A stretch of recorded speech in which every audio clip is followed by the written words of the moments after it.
kembali bersama kami dalam Kominfo Newsroom. Pemirsa, Kepala Pusat Data Informasi dan Komunikasi Kebencanaan BNPB Abdul Muhari menyebut, per Senin 7 Agustus 2023 BNPB telah mengirimkan bantuan logistik dan peralatan sebanyak 7.685 kg bagi masyarakat terdampak kekeringan di Papua.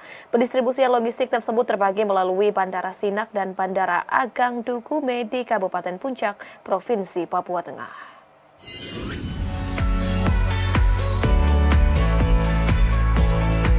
Badan Nasional Penanggulangan Bencana terus berupaya dalam menangani kedaruratan bencana kekeringan dan cuaca dingin ekstrim yang melanda Papua Tengah akhir-akhir ini.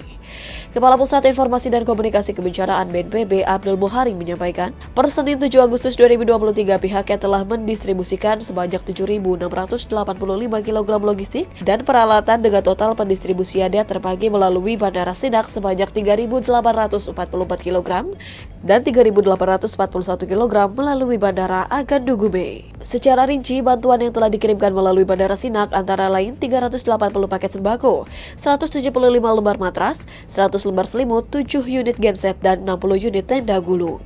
Lebih lanjut, Abdul Muhari juga menyampaikan dukungan bantuan logistik ini akan terus dilakukan selama masa tanggap darurat bencana kekeringan di Kabupaten Puncak, Provinsi Papua Tengah.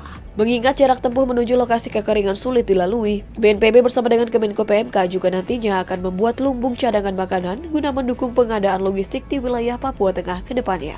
Upaya kita sudah membuka jalan itu sudah mulai berhasil, sehingga per 7 Agustus di Sinak kita sudah menurunkan 3,8 ton, Agan Dugume sudah 3,8 ton. Agan Dugume ini yang lebih dekat ke daerah terdampak. Dan untuk ke Sinak kita sudah stop karena jarak tempuhnya jauh. Mulai dari hari Sabtu kemarin kita fokus 2 pesawat kita itu mendropping bantuan langsung ke Agan Dugume. Jadi kalau misalkan 2 pesawat kita, satu pesawatnya 900 kilo atau 1 ton, berarti satu hari bisa 2 ton. Total bantuan arahan Presiden itu berasnya saja itu 50 ton. Jadi 50 ton tentu saja kita akan upayakan kalau misalkan 50 ton dibagi 2 sorti, 2 ton per hari berarti 25 sorti. Pesawat ini akan harus bolak-balik. Tapi memang seperti itu yang harus kita lakukan untuk mendukung saudara-saudara kita di sana. Sementara itu, pemirsa, mendorong inovasi industri kecil dan menengah bidang makanan, Kementerian Perindustrian menggelar Indonesia Food Innovation atau IFI 2023. Program IFI digelar dalam upaya mendorong dan memfasilitasi para pelaku usaha untuk mendapatkan pembinaan dan pendampingan yang tepat dari para ahli di bidang bisnis maupun teknis.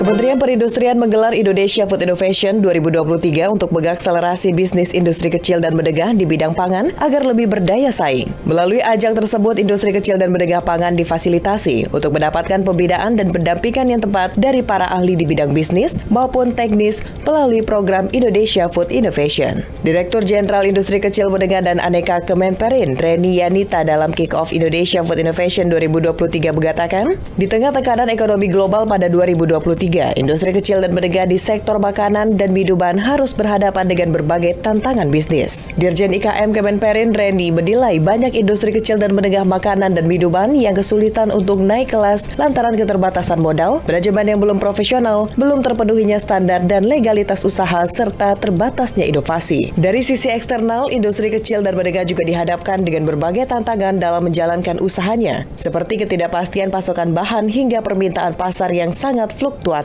Oleh karena itu, program Indonesia Food Innovation diharapkan dapat memacu pengembangan kapasitas bisnis pelaku industri pangan melalui inovasi untuk memberikan solusi sebagai rantai pasok dan nilai tambah yang berkelanjutan bagi produk pangan Indonesia untuk memenuhi pasar yang dinamis. Dinamika yang terjadi ini merupakan tantangan sekaligus peluang bagi pelaku usaha untuk menjawab kebutuhan pasar yang ada.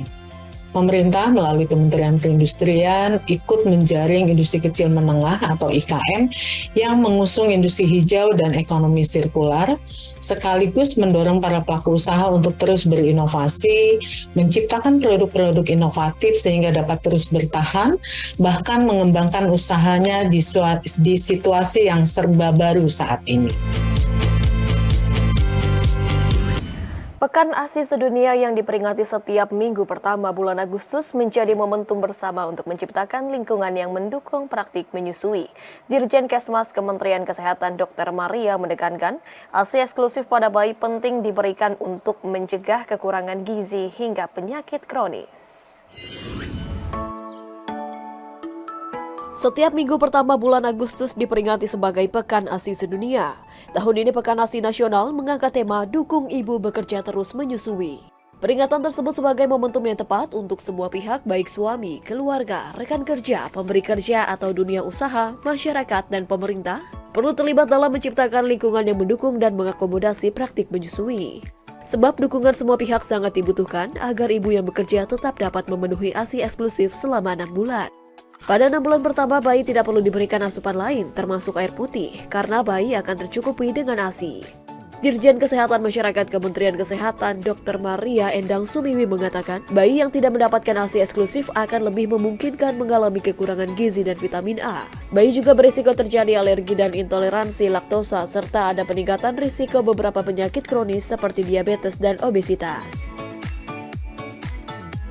ASI ini merupakan makanan terbaik bagi bayi karena zat gizinya lengkap, juga melindungi bayi dari penyakit infeksi karena sudah mengandung antibodi, dan juga ini dibutuhkan untuk perkembangan otak dan mata bayi. Lalu ASI mencegah penyakit menular, penyakit tidak menular. Nah ini kurang, bukan penyakit menular tapi penyakit tidak menular saat dewasa, karena nanti resiko untuk penyakit yang diakibatkan oleh obesitas itu turun kalau minum ASI. Dirjen Kesmas Kemenkes Dr. Maria juga memaparkan, ada beberapa prinsip pemberian makanan bayi dan anak, utamanya di umur 1000 hari pertama kehidupan, di mana setiap bayi lahir harus mendapatkan inisiasi menyusui dini, karena ini sangat menentukan keberhasilan pemberian ASI ke depannya. Untuk menjaga nutrisi kepada ibu demi pemberian ASI eksklusif yang efektif selama 1000 hari pertama kehidupan, kebutuhan gizi dan porsi makan ibu penting untuk diperhatikan. Nasi atau makanan pokok harus 6 porsi sehari, di mana satu porsinya yakni 100 gram atau 3/4 gelas nasi. Lalu protein hewani sebanyak 4 porsi sehari. Protein nabati seperti tempe atau tahu juga perlu sebanyak 4 porsi. Sedangkan untuk sayur-sayuran 4 porsi, buah-buahan 4 porsi, minyak atau lemak 6 porsi, dan gula 2 porsi sehari. Nah, minum air putihnya itu pada 6 bulan pertama 4 gelas per hari, dan pada 6 bulan kedua 12 gelas per hari. Jadi kita membutuhkan asupan gizi yang bagus untuk ibu menyusui supaya bisa menghasilkan ASI yang bagus untuk anaknya yang sedang tumbuh.